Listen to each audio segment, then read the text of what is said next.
podemos hablar de Sansón. Saben ustedes que había un pueblo, que eran los filisteos, que estaba en Palestina y que, bueno, eventualmente estaba siempre en guerra con los hebreos. Bueno, saben ustedes también que cuando los hebreos llegaron a aquellas tierras, quisieron que los gobernara un rey y eligieron un rey mediante la suerte, como sucede en tantos lugares. Pero ese rey, que fue Saúl, era poco poderoso. En la primera batalla que libró contra los filisteos, el ejército solo tenía una espada y una lanza.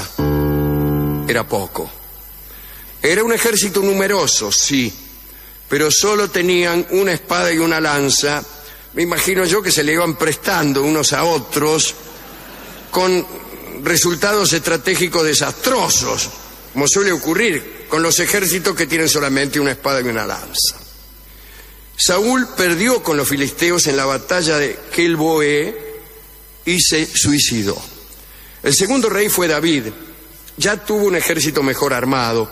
Se apoderó de la ciudad de Salem, que después se llamaría Jerusalén. Salai, ¿no? Y Jerusalén. Entonces los hebreos comenzaron a asentarse en aquellos pagos. Cuenta Voltaire que el gobierno y la religión adquirieron una forma más augusta. Todavía no había templo y no lo hubo hasta que Salomón, que era el hijo de David, construyera uno. En aquel contexto de la lucha con los filisteos debemos ubicar la historia de Sansón y Dalila. Dalila era una filistea en realidad, que vivía en el valle de Sorek, si me permiten ustedes la ubicación. O sea, vivía lejos, allá donde Judas perdió el poncho, justamente, en las lomas, en la loma de Sorek. Y Sansón, uno de los famosos héroes judíos, se enamoró de ella. Sansón era famoso por su fuerza, pero no por su destreza, y mucho menos por su inteligencia. Sin embargo, la Biblia le asigna una categoría de juez, que las escrituras mencionan como hazañas, pero en realidad fueron destrozos. Nunca se relatan actos de justicia de Sansón como para ser tomados como ejemplo. En ese sentido es un reflejo de Heracles, que también era muy poderoso físicamente, pero en muchas ocasiones desmesurado, desprolijo en sus hechos. Ahí cuenta nuestro amigo Jacob Burckhardt, el que escribió sobre los griegos, y dice que el heroísmo, en el caso del personaje clásico, Heracles, pero también del personaje bíblico, el heroísmo no debería pensarse en términos de una moral intachable. En verdad, ser un héroe, dice Burckhardt, no conlleva el hecho de estar libre de pecado, de infracción y aún de crimen. Los héroes a menudo eran unos verdaderos animales. Bueno, Sansón tuvo un primer noviazgo con una mujer filistea que no era Dalila, se llamaba Timna. Es un lindo nombre para una novia, sobre todo para aquella gente que no se conforma con los nombres clásicos, ¿no? He aquí un nombre más para aquellos que ni siquiera se satisfacen con Nahuel o Jonathan. Timna. Bueno, Sansón pidió a sus padres que lo dejaran casarse con Timna, pero los padres de Sansón, viendo que la muchacha no era judía, no lo dejaron.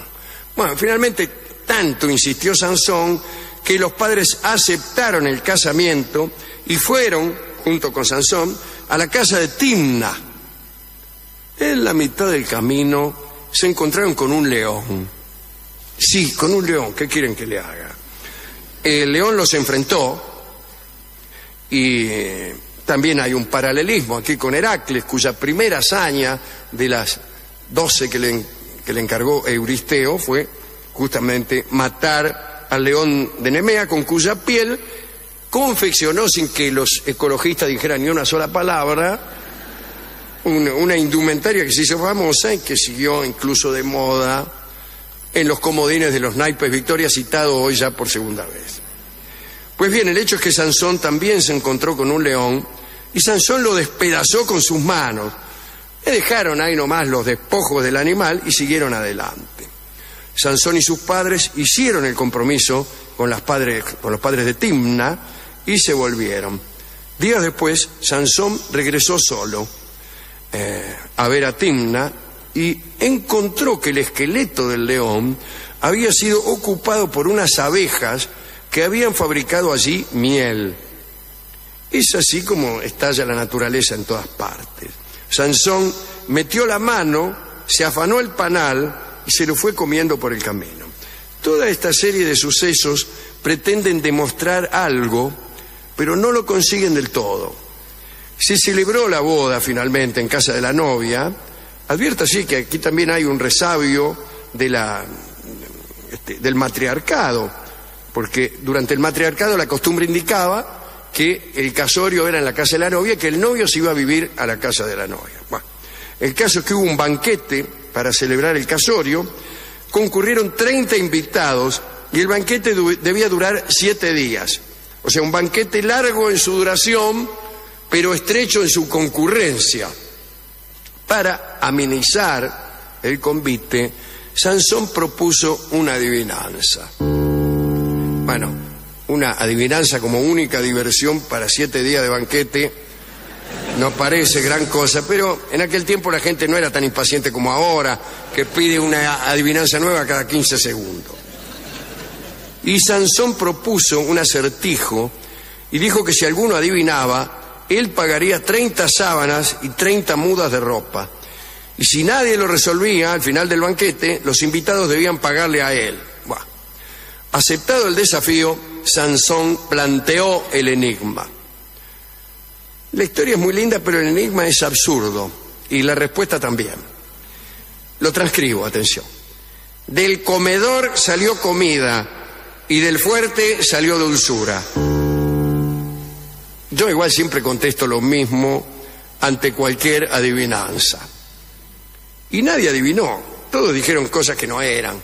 El yacaré, la gallina, tu hermana cuando anda en bicicleta, cosas así, un caballo muerto con un plumero en la boca. Ahora bien, su novia, Timna, lo interrogaba todas las noches para que le revelara la respuesta verdadera. Cuando se quedaban solos, ella le decía, dale, ¿qué es? Decime. Bien. Finalmente, en la noche del tercer día, lo convenció. Y Sansón le dio la respuesta. Le dijo, me tienen cansado. Dijo, dice, lo dulce es la miel y el fuerte es el león. La respuesta no parece corresponder a la pregunta, pero así está en el libro de los jueces. Ya voy. Sansón, naturalmente, le pidió a su novia que guardara el secreto, pero ella enseguida fue y les contó la resolución del acertijo a los invitados. Bueno, los invitados inmediatamente fueron y le contestaron, sí, lo dulce, la miel, y lo fuerte, qué sé yo. Y reclamaron y fueron indemnizados con sábanas y mudas de ropa a razón de 30 cada uno. Vamos, fue traicionado. Sansón fue traicionado, la novia lo traicionó. Ahora bien, cuando los invitados le dijeron la respuesta, Sansón enseguida sospechó de su novia y se enojó. Y entonces mató a los 30 invitados, como hubiera hecho cualquiera, ¿no? ¿Qué hace uno cuando hace una adivinanza y la propia novia revela el resultado? Mata a los invitados inmediatamente. Y les quitó además la ropa para cobrarse la apuesta. Y después se volvió a la casa de sus padres. Pero después volvió otra vez para reclamar a su esposa. Dice, me había olvidado. Dice, me voy a llevar a mi esposa. Y entonces se enteró de que el padre de la muchacha, en su ausencia, se la había entregado a un filisteo que ya la deseaba desde hacía mucho. Y la reacción de Sansón fue tremenda, ¿no? Reunió 300 zorros y los ató por la cola de a pares. Y en el nudo entre cola y cola de los zorros, colocó antorchas encendidas. Los zorros, a ver sus colas en llama, salieron rajando, corrieron por los campos y prendieron fuego a los sembradíos, y los campos quedaron destruidos. Es una locura, es una venganza muy difícil, trabajosa. Hay que atar a 300 zorros por la cola, hay que conseguir estopa, hay que cuidar que todos los zorros salgan corriendo al mismo tiempo. Es imposible. Tenés que tener colaboradores. Por ahí el zorro sale para el otro lado, ¿no? Para los campos. Todo esto lleva tiempo y uno se va calmando. Se le pasa la bronca. El quinto zorro que atá dice, más que me importa.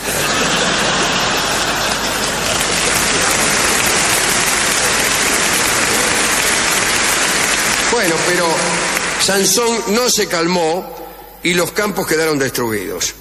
Los filisteos damnificados fueron a reclamar al padre de Timna. Dicen, mirá lo que nos hizo el novio de tu hija. Y el padre se negó, no, dice, ya no es el novio de mi hija, ¿eh? No. Mi hija anda ahora con un filisteo de acá enfrente. Era uruguayo el padre. Entonces los vecinos, que eran de la misma catadura de Sansón, quemaron vivos a Timna y a su padre, mismo aprovechando el fuego de los sembradíos. Y después buscaron a Sansón, lo apresaron y lo ataron, pero Sansón se liberó y mató a 1000, ni uno menos ni uno más. También tuvo aquí la precaución de contar a los que iban matando. ¿Cómo los mató? Revoleando la quijada de un burro que encontró por ahí. ¿Quién no encuentra por ahí la quijada de un burro para matar 1000 filisteos? La matanza lo dejó sediento y entonces pidió agua al cielo, y la divinidad procedió a quebrar una muela de la quijada del burro, y de esta muela brotó una fuente. Todo esto debe tener un gran valor metafórico que no alcanzamos a entender. Tiempo más tarde, Sansón andaba por Gaza y se encontró con una prostituta. ¿Quién no anda por Gaza y se encuentra con una prostituta? Se unió a ella, por no decir otra cosa, pero los filisteos que lo andaban buscando trataron de apresarlo y matarlo, y Sansón se dio cuenta de la trampa y salió corriendo. Finalmente conoció a Dalila, que es lo que todos estamos esperando. La Biblia no cuenta nada de ella ni de su familia. Solo se dice que luego de conocerla, Sansón dormía con ella. Ahora bien, los jefes filisteos querían conocer el secreto de la fuerza de Sansón, como si toda fuerza tuviese un secreto. Bueno, incluso nosotros tenemos ese prejuicio acerca de que toda demasiada fortaleza debe tener detrás un secreto, una implicación, lo cual equivale también a sospechar una trampa. ¿Cuál es el secreto del éxito de su programa? Que tengo el pelo largo, contesto yo. Pues bien, los filisteos prometieron a Dalila una recompensa en monedas de plata. Dijeron, mirá Dalila, si vos lográs descubrir cuál es el secreto de la fuerza de tu novio, etcétera. Bien, Dalila entonces aceptó el ofrecimiento y empezó a preguntarle a Sansón, che, ¿qué es? Ah, no, eso le preguntaba a la otra. Esta le preguntaba, ¿cuál es el secreto de tu fuerza, Y Sansón le decía cualquier cosa, le daba respuestas falsas. No sé, primero le dijo que debían atarlo con 7 mimbres verdes para que él perdiera la fuerza. Y los filisteos lo ataron y Sansón rompió las ataduras al desperezarse al amanecer. Después le dijo a Dalila que si lo ataban con cuerdas nuevas, también podrían neutralizar su potencia física. Nuevo fracaso de los filisteos. Dalila continuó insistiendo y Sansón le explicó al final, ya porque lo tenía cansado. Veo que Sansón siempre al final termina batiendo todo. Dijo, mirá, por ser nazareno, Dios me ordenó que no debo cortarme el pelo en toda mi vida. Listo. Y en el pelo reside el secreto de mi fortaleza. Chao. Cuenta Sir James Fraser que la cabellera sin cortar era símbolo de la dedicación al servicio de Dios. Era una forma de distinguir a los hombres muy religiosos. Ahora bien, Dalila, enterada de esta cuestión, reveló el secreto. Mientras Sansón dormía, un filisteo le cortó sus 7 trenzas. Cuando Sansón despertó, lo hicieron prisionero aprovechando la debilidad, y desde ese momento la Biblia no menciona más a Dalila. Chao.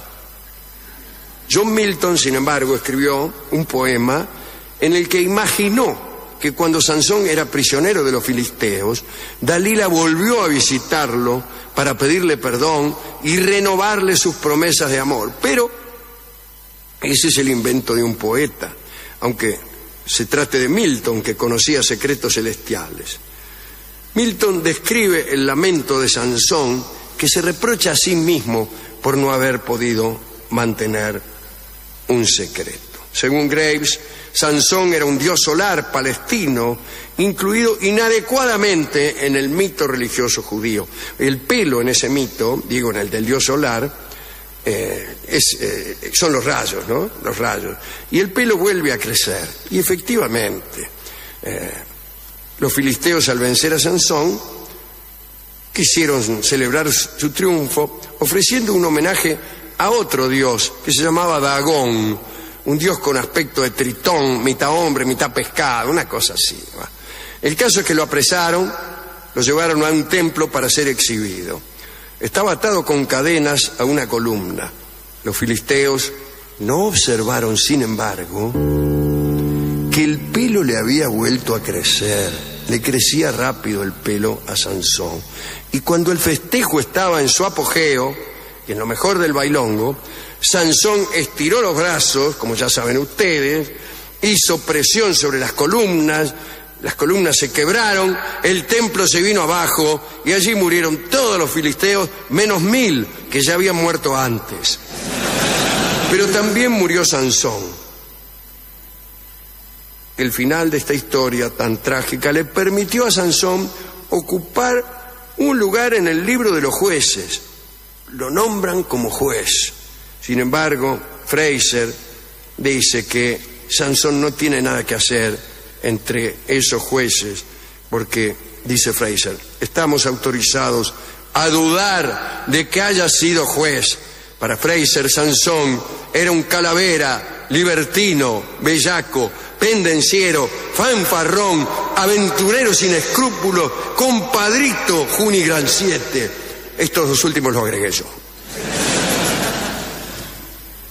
Según otra versión de la historia, Sansón sobrevivió al derrumbe, se dejó crecer el pelo, se dedicó a la venta de artesanías y a cantar canciones irreverentes. Finalmente, aprovechó su enorme melena para practicar raros peinados nuevos.